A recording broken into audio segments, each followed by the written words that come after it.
La pétition en ligne pour soutenir un recours en justice contre l'État français pour inaction climatique, lancée par 4 ONG, avait recueilli dimanche matin plus de 1,5 million de signatures, du jamais vu en France. Le texte, disponible sur le site l'affairedusiècle.net, frôlait dimanche vers 9 h les 1,52 million de soutiens et vise 2 millions. Ces signatures ont été recueillies en 5 jours, puisque l'initiative de Greenpeace, Oxfam, la Fondation pour la Nature et Loom, FNH, et l'association Notre Affaire à tous a été rendue publique lundi. En 2016, une pétition en ligne contre un projet de loi de réforme du droit du travail avait dépassé le cap d'1 million de signatures en 2 semaines. Aucun d'entre nous ne s'attendait à un tel succès et aussi rapidement, a reconnu la directrice d'Oxfam France, Cécile Duflot, auprès de l'AFP.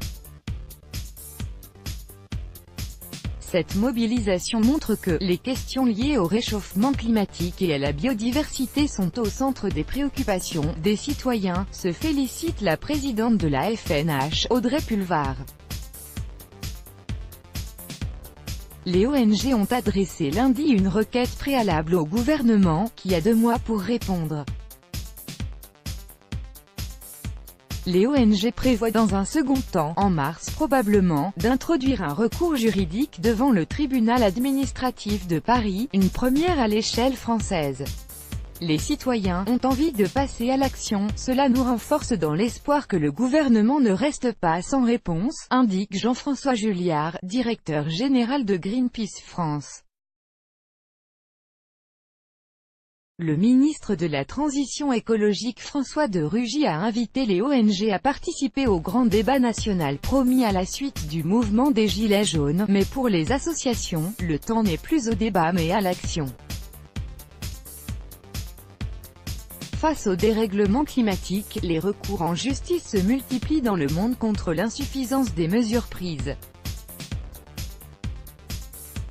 Aux Pays-Bas, un tribunal, saisi par l'ONG Urgenda au nom de 900 citoyens, a ordonné en 2015 à l'État de réduire les émissions de gaz à effet de serre, GES, de 25% d'ici à 2020. Le jugement a été confirmé en octobre.